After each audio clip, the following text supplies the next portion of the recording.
ಧರ್ಮಸ್ಥಳ ಸಂಘದ ಬಗ್ಗೆ ಶಾಸಕ ನರೇಂದ್ರ ಸ್ವಾಮಿ ವಿವಾದಾತ್ಮಕ ಹೇಳಿಕೆಯನ್ನು ನೀಡಿದ್ದಾರೆ. ಹೆಸರಿಗೆ ಮಾತ್ರ ಅದು ಧರ್ಮಸ್ಥಳ ಸಂಘ, ಆದರೆ ಅದರಲ್ಲಿ ಧರ್ಮದ ಕೆಲಸ ನಡೀತಾ ಇಲ್ಲ. ಮಳವಳ್ಳಿಯ ಹಾಡ್ಲಿಯಲ್ಲಿ ಶಾಸಕ ನರೇಂದ್ರ ಸ್ವಾಮಿ ಅವರ ಹೇಳಿಕೆ ಇದು. ಧರ್ಮಸ್ಥಳ ಸಂಘದಿಂದ 40% ಬಡ್ಡಿ ವಸೂಲಿ ಮಾಡಲಾಗ್ತಾ ಇದೆ. ಇದರಿಂದ ಮಾಡಲಾಗ್ತಾ ಇರೋದು ಧರ್ಮದ ಕಾರ್ಯ ಅಲ್ಲ ಅಂತ ಹೇಳಿ ಹೇಳಿಕೆಯನ್ನ ನೀಡಿರೋದು ಇದೀಗ ಚರ್ಚೆಗೆ ಗ್ರಾಸವಾಗಿದೆ. ಧರ್ಮಸ್ಥಳ ಸಂಘ ಅದಲ್ಲ, ಆ ಧರ್ಮಸ್ಥಳ ಸಂಘಕ್ಕೆ ನೀವು ಕಟ್ತಾರೆ ಬಡ್ಡಿ ಎಷ್ಟು ವರ್ಷಕ್ಕೆ ಮಂಜುನಾಥ್ ನಂಬ್ಕೊಂಡ್ಬಿಟ್ಟಿದ್ದೀರಿ ನೀವು. ಸಂಘದ ಹೆಸರು ಧರ್ಮಸ್ಥಳದ್ದು, ಆದ್ರೆ ಅಲ್ಲಿ ಧರ್ಮದ ಕೆಲಸ ನಡೀತಲೇ ಇಲ್ಲ. ಧರ್ಮಸ್ಥಳ ಸಂಘ ಅದಲ್ಲ, ಆ ಧರ್ಮಸ್ಥಳ ಸಂಘಕ್ಕೆ ನೀವು ಕಟ್ತಾರೆ ಬಡ್ಡಿ ಎಷ್ಟು ವರ್ಷಕ್ಕೆ ಮಂಜುನಾಥ್ ನಂಬ್ಕೊಂಡ್ಬಿಟ್ಟಿದ್ದೀರಿ ನೀವು. ಸಂಘದ ಹೆಸರು ಧರ್ಮಸ್ಥಳದ್ದು, ಆದ್ರೆ ಅಲ್ಲಿ ಧರ್ಮದ ಕೆಲಸ ನಡೀತಲೇ ಇಲ್ಲ. ಧರ್ಮಸ್ಥಳ ಸಂಘ ಅದಲ್ಲ, ಆ ಧರ್ಮಸ್ಥಳ ಸಂಘಕ್ಕೆ ನೀವು ಕಟ್ತಾರೆ ಬಡ್ಡಿ ಎಷ್ಟು ವರ್ಷಕ್ಕೆ ಮಂಜುನಾಥ್ ನಂಬ್ಕೊಂಡ್ಬಿಟ್ಟಿದ್ದೀರಿ ನೀವು. ಸಂಘದ ಹೆಸರು ಧರ್ಮಸ್ಥಳದ್ದು, ಆದ್ರೆ ಅಲ್ಲಿ ಧರ್ಮದ ಕೆಲಸ. ಮತ್ತಷ್ಟು ಡೀಟೇಲ್ಸ್ ಅನ್ನ ನಮ್ಮ ಪ್ರತಿನಿಧಿ ಆನಂದ್ ನೀಡ್ತಾ ಇದ್ರು. ಆನಂದ್, ಧರ್ಮಸ್ಥಳ ಸಂಘದಿಂದ ಅನುಕೂಲವನ್ನ ಪಡೆದವರು ಅನೇಕರಿದ್ದಾರೆ, ಹಾಗಂತ ಹೇಳಿ ಅದನ್ನ ಪ್ರಶ್ನೆ ಮಾಡಬಾರ್ದು ಅಂತಲ್ಲ. ಬಟ್ ಈ ಹೇಳಿಕೆ ಚರ್ಚೆ ಗ್ರಾಸವಾಗಿರೋದು ಯಾಕೆ? ಏನ್ ಮಾತನಾಡ್ತಿದ್ದಾರೆ ನರೇಂದ್ರ ಸ್ವಾಮಿ ಅವರ ಈ ಹೇಳಿಕೆ ಬಗ್ಗೆ ಜನ?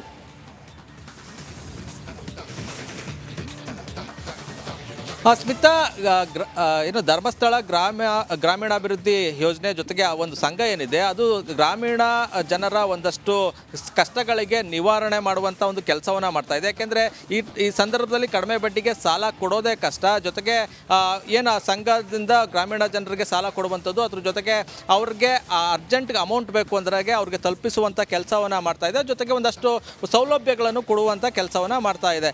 ಆದರೆ ಏನು ತಮ್ಮ ಯೋಜನೆಗಳನ್ನು ಸಮರ್ಥಿಸಿಕೊಳ್ಳುವ ನಿಟ್ಟಿನಲ್ಲಿ ಶಾಸಕ ನರೇಂದ್ರ ಸ್ವಾಮಿ ಅವರು ಧರ್ಮಸ್ಥಳ ಗ್ರಾಮೀಣಾಭಿವೃದ್ಧಿ ಸಂಘವನ್ನು ಏನು ಟೀಕೆ ಮಾಡಿರುವಂಥದ್ದು, ಜೊತೆಗೆ ಅದರ ವಿರುದ್ಧ ಕಿಡಿಕಾರಿರುವಂಥ ಘಟನೆ ಕೂಡ ನಡೆದಿರುವಂಥದ್ದು. ಏನು ಧರ್ಮಸ್ಥಳ ಸಂಘದಲ್ಲಿ ಬಡ್ಡಿಯನ್ನು ಹೆಚ್ಚಿನ ಮಟ್ಟಕ್ಕೆ ವಸೂಲಿ ಮಾಡ್ತಾ ಇದ್ದಾರೆ. ಮೇಲ್ನೋಟಕ್ಕೆ ಅದು ತಕ್ಷಣಕ್ಕೆ ದುಡ್ಡು ಸಿಗ್ತದೆ ಅಂತ ಅಂದರೂ ಕೂಡ ಸಾಕಷ್ಟು ಪ್ರಮಾಣದಲ್ಲಿ ಬಡ್ಡಿಯನ್ನು ವಸೂಲಿ ಮಾಡ್ತಾ ಇದ್ದಾರೆ. ಆದರೆ ನಮ್ಮ ಸರ್ಕಾರ 2,000 ಹಣವನ್ನು ಕೊಡುವ ಮೂಲಕ ಜನರಿಗೆ ಒಂದು ನೆರವನ್ನು ನೀಡ್ತಿದ್ದಾರೆ ಅಂತ ಹೇಳಿದ್ದಾರೆ. ಜೊತೆಗೆ ಏನು ಅವರ ಯೋಜನೆಗಳನ್ನು ಸಮರ್ಥಿಸ್ಕೊಳ್ಳೋದು ಎಷ್ಟು ಸರಿ, ಆದರೆ ಒಂದು ಸಂಘದ ಬಗ್ಗೆ ಮಾತನಾಡೋದು ಸಾರ್ವಜನಿಕವಾಗಿ ಎಷ್ಟು ಸರಿ ಅನ್ನೋ ಪ್ರಶ್ನೆ ಈಗ ಸಾರ್ವಜನಿಕ ವಲಯದಲ್ಲಿ ಮೂಡ್ತಾ ಇರುವಂಥದ್ದು. ಇದು ಯಾವ ಮಟ್ಟಕ್ಕೆ ತೆಗೆದುಕೊಳ್ತದೆ ಅನ್ನೋದು, ತಿರುವನ್ನು ಪಡೆದುಕೊಳ್ತದೆ ಅನ್ನೋದು ನೋಡಬೇಕಾಗಿದೆ. ಸ್ಮಿತಾ. ರೈಟ್, ಧನ್ಯವಾದ ಆನಂದ್ ಮಾಹಿತಿಗಾಗಿ. ಈ ಧರ್ಮಸ್ಥಳ ಸಂಘದ ಬಗ್ಗೆ ಶಾಸಕ ನರೇಂದ್ರ ಸ್ವಾಮಿ ವಿವಾದಾತ್ಮಕ ಹೇಳಿಕೆಯನ್ನು ನೀಡಿದ್ದಾರೆ. ಹೆಸರಿಗೆ ಮಾತ್ರ ಅದು ಧರ್ಮಸ್ಥಳ ಸಂಘ, ಆದರೆ ಅದರಲ್ಲಿ ಧರ್ಮದ ಕೆಲಸ ನಡೀತಾ ಇಲ್ಲ. ಮಳವಳ್ಳಿಯ ಹಾಡ್ಲಿಯಲ್ಲಿ ಶಾಸಕ ನರೇಂದ್ರ ಸ್ವಾಮಿ ಅವರ ಹೇಳಿಕೆ ಇದು. ಧರ್ಮಸ್ಥಳ ಸಂಘದಿಂದ 40% ಬಡ್ಡಿ ವಸೂಲಿ ಮಾಡಲಾಗ್ತಾ ಇದೆ. ಇದರಿಂದ ಮಾಡಲಾಗ್ತಾ ಇರೋದು ಧರ್ಮದ ಕಾರ್ಯ ಅಲ್ಲ ಅಂತ ಹೇಳಿ ಹೇಳಿಕೆಯನ್ನ ನೀಡಿರೋದು ಇದೀಗ ಚರ್ಚೆಗೆ ಗ್ರಾಸವಾಗಿದೆ. ಧರ್ಮಸ್ಥಳ ಸಂಘ ಅದಲ್ಲ, ಆ ಧರ್ಮಸ್ಥಳ ಸಂಘಕ್ಕೆ ನೀವು ಕಟ್ತಾರೆ ಬಡ್ಡಿ ಎಷ್ಟು ವರ್ಷಕ್ಕೆ ಮಂಜುನಾಥ್ ನಂಬ್ಕೊಂಡ್ಬಿಟ್ಟಿದ್ದೀರಿ ನೀವು. ಸಂಘದ ಹೆಸರು ಧರ್ಮಸ್ಥಳದ್ದು, ಆದ್ರೆ ಅಲ್ಲಿ ಧರ್ಮದ ಕೆಲಸ ನಡೀತಲೇ ಇಲ್ಲ. ಧರ್ಮಸ್ಥಳ ಸಂಘ ಅದಲ್ಲ, ಆ ಧರ್ಮಸ್ಥಳ ಸಂಘಕ್ಕೆ ನೀವು ಕಟ್ತಾರೆ ಬಡ್ಡಿ ಎಷ್ಟು ವರ್ಷಕ್ಕೆ ಮಂಜುನಾಥ್ ನಂಬ್ಕೊಂಡ್ಬಿಟ್ಟಿದ್ದೀರಿ ನೀವು. ಸಂಘದ ಹೆಸರು ಧರ್ಮಸ್ಥಳದ್ದು, ಆದ್ರೆ ಅಲ್ಲಿ ಧರ್ಮದ ಕೆಲಸ ನಡೀತಲೇ ಇಲ್ಲ. ಧರ್ಮಸ್ಥಳ ಸಂಘ ಅದಲ್ಲ, ಆ ಧರ್ಮಸ್ಥಳ ಸಂಘಕ್ಕೆ ನೀವು ಕಟ್ತಾರೆ ಬಡ್ಡಿ ಎಷ್ಟು ವರ್ಷಕ್ಕೆ ಮಂಜುನಾಥ್ ನಂಬ್ಕೊಂಡ್ಬಿಟ್ಟಿದ್ದೀರಿ ನೀವು. ಸಂಘದ ಹೆಸರು ಧರ್ಮಸ್ಥಳದ್ದು, ಆದ್ರೆ ಅಲ್ಲಿ ಧರ್ಮದ ಕೆಲಸ. ಮತ್ತಷ್ಟು ಡೀಟೇಲ್ಸ್ ಅನ್ನ ನಮ್ಮ ಪ್ರತಿನಿಧಿ ಆನಂದ್ ನೀಡ್ತಾ ಇದ್ರು. ಆನಂದ್, ಧರ್ಮಸ್ಥಳ ಸಂಘದಿಂದ ಅನುಕೂಲವನ್ನ ಪಡೆದವರು ಅನೇಕರಿದ್ದಾರೆ, ಹಾಗಂತ ಹೇಳಿ ಅದನ್ನ ಪ್ರಶ್ನೆ ಮಾಡಬಾರ್ದು ಅಂತಲ್ಲ. ಬಟ್ ಈ ಹೇಳಿಕೆ ಚರ್ಚೆ ಗ್ರಾಸವಾಗಿರೋದು ಯಾಕೆ? ಏನ್ ಮಾತನಾಡ್ತಿದ್ದಾರೆ ನರೇಂದ್ರ ಸ್ವಾಮಿ ಅವರ ಈ ಹೇಳಿಕೆ ಬಗ್ಗೆ ಜನ?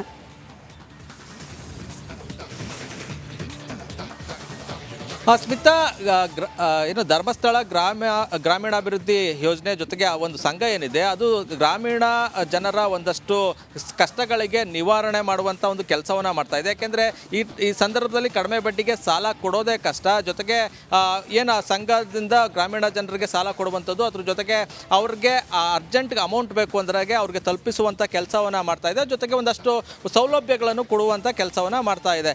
ಆದರೆ ಏನು ತಮ್ಮ ಯೋಜನೆಗಳನ್ನು ಸಮರ್ಥಿಸಿಕೊಳ್ಳುವ ನಿಟ್ಟಿನಲ್ಲಿ ಶಾಸಕ ನರೇಂದ್ರ ಸ್ವಾಮಿ ಅವರು ಧರ್ಮಸ್ಥಳ ಗ್ರಾಮೀಣಾಭಿವೃದ್ಧಿ ಸಂಘವನ್ನು ಏನು ಟೀಕೆ ಮಾಡಿರುವಂಥದ್ದು, ಜೊತೆಗೆ ಅದರ ವಿರುದ್ಧ ಕಿಡಿಕಾರಿರುವಂಥ ಘಟನೆ ಕೂಡ ನಡೆದಿರುವಂಥದ್ದು. ಏನು ಧರ್ಮಸ್ಥಳ ಸಂಘದಲ್ಲಿ ಬಡ್ಡಿಯನ್ನು ಹೆಚ್ಚಿನ ಮಟ್ಟಕ್ಕೆ ವಸೂಲಿ ಮಾಡ್ತಾ ಇದ್ದಾರೆ.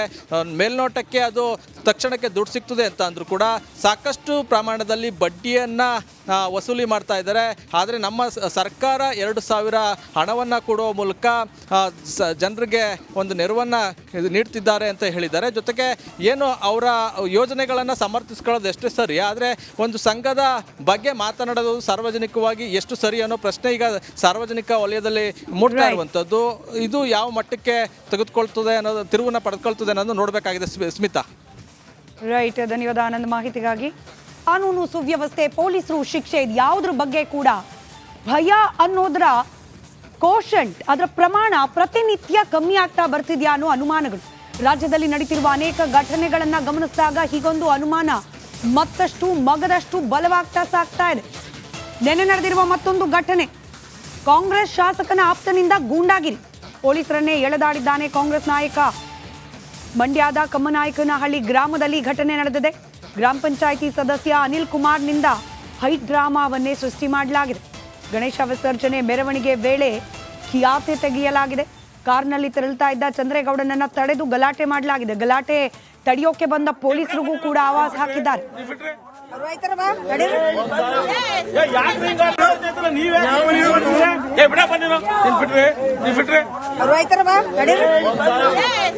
ಚಂದ್ರ ನೀನ್ ಊರೊಳಗ್ ಬಂದು ಕೂತಿರೋನಲ್ಲೇ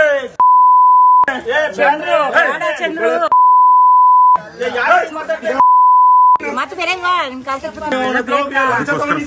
ಬೇಡ ತಂದ್ಬಿಡು. ಚಂದ್ರ ನೀನ್ ಊರೊಳಗ್ ಬಂದು ಕೂತಿರೋನಲ್ಲೇ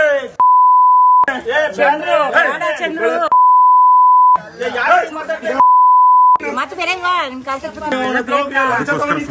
ಬೇಡ ತಂದ್ಬಿಡು. ಚಂದ್ರ ನೀನ್ ಊರೊಳಗ್ ಬಂದು ಕೂತಿರೋನಲ್ಲೇ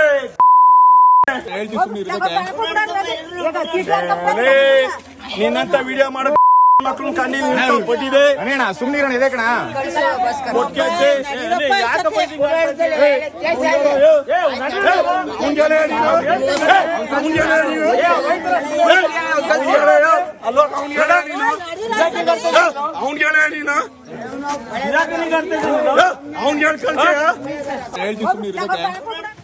ಮತ್ತಷ್ಟು ಡೀಟೇಲ್ಸ್ ನಮ್ಮ ಪ್ರತಿನಿಧಿ ಆನಂದ್ ನೀಡ್ತಾ ಹೋಗ್ತಾರೆ. ಲೈವ್ ಕನೆಕ್ಟ್ ಇದ್ದಾರೆ. ಆನಂದ, ಏನ್ ಗಲಾಟೆ ಇದು? ಯಾಕೆ ಪೊಲೀಸರ ಮೇಲೆ ಈ ತರ ದರ್ಪ ತೋರಿಸ್ತಾ ಇರೋದು? ಇದಾದ ಮೇಲೆ ಏನಾಯ್ತು? ಡೀಟೇಲ್ಸ್ ಹಂಚ್ಕೊಳ್ಳೋದಾದ್ರು. ಸ್ಮಿತಾ, ಶ್ರೀರಂಗಪಟ್ಟಣ ಕ್ಷೇತ್ರದ ಶಾಸಕ ರಮೇಶ್ ಬಂಡಿಸಿದ್ದೇಗೌಡನ ಆಪ್ತ, ಅದ್ರ ಜೊತೆಗೆ ಗ್ರಾಮ ಪಂಚಾಯಿತಿ ಸದಸ್ಯನಾಗಿರುವಂಥ ವ್ಯಕ್ತಿಯೊಬ್ಬ ಏನು ಮತ್ತೊಬ್ಬ ಕಾರಿನಲ್ಲಿ ಹೋಗ್ತಿದ್ದಂಥ ವ್ಯಕ್ತಿಯನ್ನು ತಡೆದು ಗಲಾಟೆ ಮಾಡಿದ್ದಲ್ಲದೆ ಪೊಲೀಸರ ಮೇಲೂ ಕೂಡ ದರ್ಪ ತೋರಿರುವಂಥ ಘಟನೆ ಮಂಡ್ಯ ತಾಲೂಕಿನ ಕಮ್ಮನನಾಯಕನಹಳ್ಳಿ ಗ್ರಾಮದಲ್ಲಿ ನಡೆದಿದೆ. ಏನು ಈ ಘಟನೆ ನಡೆದಿರುವಂಥದ್ದು ಭಾನುವಾರ ರಾತ್ರಿ ಗಣೇಶ ವಿಸರ್ಜನೆಯನ್ನು ಗ್ರಾಮದಲ್ಲಿ ಮಾಡಲಾಗ್ತಾ ಇತ್ತು, ಮೆರವಣಿಗೆಯನ್ನು ಮಾಡ್ತಾ ಇದ್ರು. ಆ ಸಂದರ್ಭದಲ್ಲಿ ಚಂದ್ರೇಗೌಡ ಎಂಬವರು ತಮ್ಮ ಪಾಡಿಗೆ ಅವರು ಕಾರ್ನಲ್ಲಿ ಹೋಗ್ತಾ ಇದ್ರು. ಆ ಸಂದರ್ಭದಲ್ಲಿ ಪೊಲೀಸ್ನವರು ಅವರಿಗೆ ಜಾಗವನ್ನು ಬಿಡಿಸ್ಕೊಡುವಂಥ ಕೆಲಸವನ್ನು ಮಾಡಿದ್ರು. ಇನ್ನೇನು ಮೆರವಣಿಗೆ ದಾಟಿ ಹೋಗುವಂಥ ಸಂದರ್ಭದಲ್ಲಿ ಗ್ರಾಮ ಪಂಚಾಯಿತಿ ಸದಸ್ಯ ಅನಿಲ್ ಕುಮಾರ್ ಎಂಬವರು ಬಂದು ಚಂದ್ರೇಗೌಡರನ್ನ ಕಾರನ್ನು ತಡೆದು ಗಲಾಟೆಯನ್ನು ಆರಂಭಿಸ್ತಾರೆ. ಜೊತೆಗೆ ಆತನನ್ನು ಹೊರಗಡೆ ಎಳೆದು ಒಂದಷ್ಟು ಆತನ ಮೇಲೆ ಹಲ್ಲೆಯನ್ನು ಮಾಡುವಂಥ ಕೆಲಸವನ್ನು ಮಾಡ್ತಿದ್ದೆ. ಜೊತೆಗೆ ಏನು ಅವಾಚ್ಯ ಶಬ್ದಗಳನ್ನು ನಿಲ್ಲಿಸಿ ಅವ್ರಿಗೆ ದರ್ಪವನ್ನು ತೋರಿ ಗೂಂಡಾವರ್ತನೆಯನ್ನು ಮಾಡ್ತಾ ಇರ್ತಾರೆ. ಈ ಸಂದರ್ಭದಲ್ಲಿ ಪೊಲೀಸ್ನವರು ಆ ಘಟನೆಯನ್ನು ತಡೆಯೋದಕ್ಕೆ, ಗಲಾಟೆಯನ್ನು ತಡೆಯೋದಕ್ಕೆ ಬರ್ತಾರೆ. ಆ ಸಂದರ್ಭದಲ್ಲಿ ಪೊಲೀಸರಿಗೆ ಎದುರಿಸುವಂಥ ಕೆಲಸ, ಜೊತೆಗೆ ಆ ಪೊಲೀಸ್ ಸಿಬ್ಬಂದಿಯನ್ನು ತಳ್ಳಿ ಗೂಂಡಾವರ್ತನೆ ಜೊತೆಗೆ ದರ್ಪ ತೋರುವಂಥ ಕೆಲಸವನ್ನು ಮಾಡ್ತಾರೆ. ಈ ಬಗ್ಗೆ ಏನು ಹಲ್ಲೆಗೊಳಗಾದಂಥ ಚಂದ್ರೇಗೌಡರು ಹೋಗಿ ಅದೇ ದಿವಸ ಒಂದು ಗ್ರಾಮಾಂತರ ಅಂದರೆ ಮಂಡ್ಯ ಗ್ರಾಮಾಂತರ ಠಾಣೆಯಲ್ಲಿ ದೂರನ್ನು ಕೊಡ್ತಾರೆ. FIR ಕೂಡ ದಾಖಲು ಮಾಡ್ಕೊಂಡಿರ್ತಾರೆ. ಜೊತೆಗೆ ಆತನನ್ನು ವಶಪಡಿಸ್ಕೊಳ್ಳುವಂಥ ಕೆಲಸವೂ ಆಗುತ್ತೆ. ಆದರೆ ಶಾಸಕರ ಒತ್ತಡದ ಮೇರೆಗೆ ಆತನನ್ನು ಬಂಧನ ಮಾಡೋದಿಲ್ಲ. ಒಬ್ಬ ವ್ಯಕ್ತಿಯ ಹಲ್ಲೆ ಜೊತೆಗೆ ಪೊಲೀಸ್ ಸಿಬ್ಬಂದಿ ಮೇಲೆ ಏನು ಒಂದು ದರ್ಪವನ್ನು ತೋರಿದ್ದಾರೆ, ಜೊತೆಗೆ ಕರ್ತವ್ಯಕ್ಕೆ ಅಡ್ಡಿಪಡಿಸುವಂಥ ಕೆಲಸವೂ ಕೂಡ ಆಗಿದೆ. ಇಡೀ ಒಂದು ವಾತಾವರಣ ಹದಗೆಡುವಂತೆ ಮಾಡಿದೆ. ಇಂಥ ವ್ಯಕ್ತಿಯನ್ನು ಬಂಧನ ಮಾಡದಂತೆ ಕೇವಲ ಆತನನ್ನು ಏನು ವಶಕ್ಕೆ ಪಡೆದು ಅನಂತರ ಶಾಸಕರು ಹೇಳಿದ್ರು ಅನ್ನೋ ಕಾರಣಕ್ಕಾಗಿ ಅವರು ಆತನನ್ನು ಬಿಟ್ಟು ಕಳಿಸಿದ್ದಾರೆ. ಇದು ಸಾರ್ವಜನಿಕ ವಲಯದಲ್ಲಿ ಆಕ್ರೋಶಕ್ಕೆ ಕಾರಣ ಆಗ್ತಾ ಇರುವಂಥದ್ದು. ಒಬ್ಬ ಸಾಮಾನ್ಯ ಜನ ಈ ರೀತಿ ಮಾಡಿದರೆ ಪೊಲೀಸ್ನವರು ಬಿಡ್ತಿದ್ರ, ಶಾಸಕರು ಇದೇ ರೀತಿ ಒತ್ತಡ ಹಾಕಿದ್ರು ಅನ್ನೋ ಕಾರಣಕ್ಕೆ ಈ ರೀತಿ ಬಿಟ್ಟು ಕಳಿಸೋದು ಎಷ್ಟು ಸರಿ? ಸಾಮಾನ್ಯ ಜನಕ್ಕೆ ಒಂದು ಕಾನೂನು, ಎಮ್ಮೆಗಳ ಆನಂದ್ ಸಂಪರ್ಕದಲ್ಲಿ